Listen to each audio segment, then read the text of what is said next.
bobo. Xullas, bir qizga ko'ngil qo'ygandim. Yaxshi. Endi halollab oling. Lekin bitta muammo bor-da, bobo. Xo'sh. U qiz musulmon emas.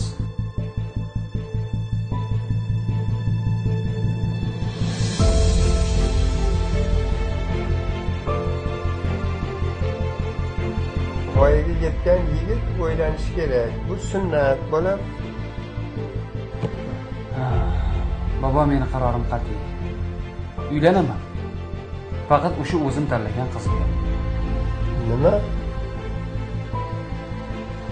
Yo'q, g'azabga hojat yo'q, bobo. Hamma narsaning chorasi bor, to'g'rimi?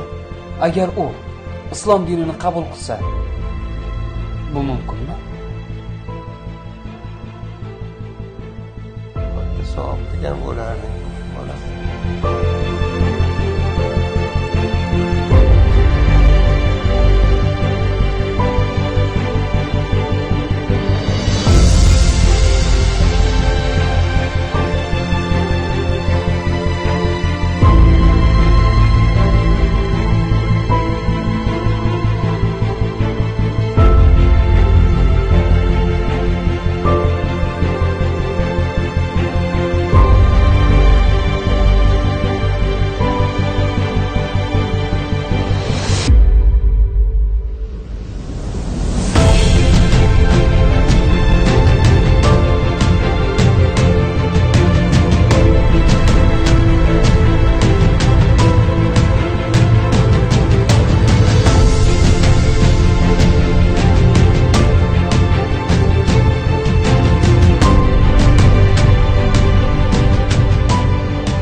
Мне понадобится время, чтобы я это все выучила и изучила.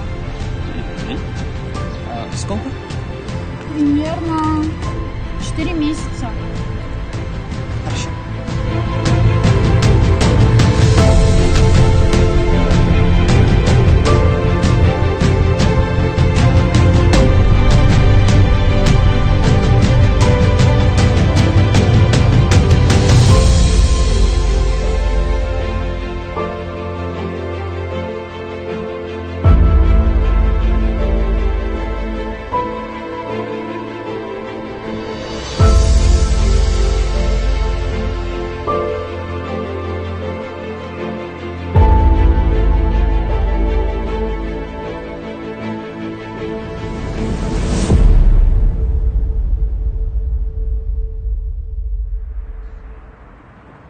Olia, Oysha.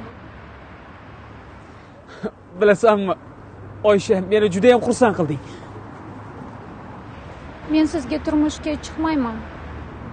Tushunmadim. Chunki siz men o'qigan kitoblar bo'yicha musulmon emassiz.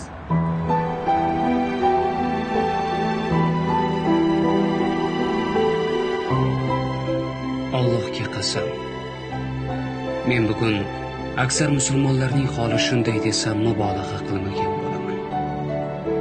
Otasi musulmon, onasi musulmon, namoz o'qiydi, hajga boradi, lekin ularning xulqlari, xonadoni, qilayotgan ishlari, daromadi, sarfu xarajati, bozori, orzulari, o'yin kulgulari, prinsip va qoidalari musulmonlarga xos emas.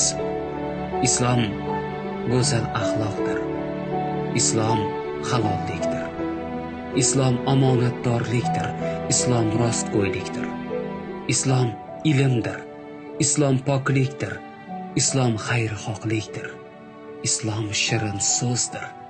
Islom bu islomdir.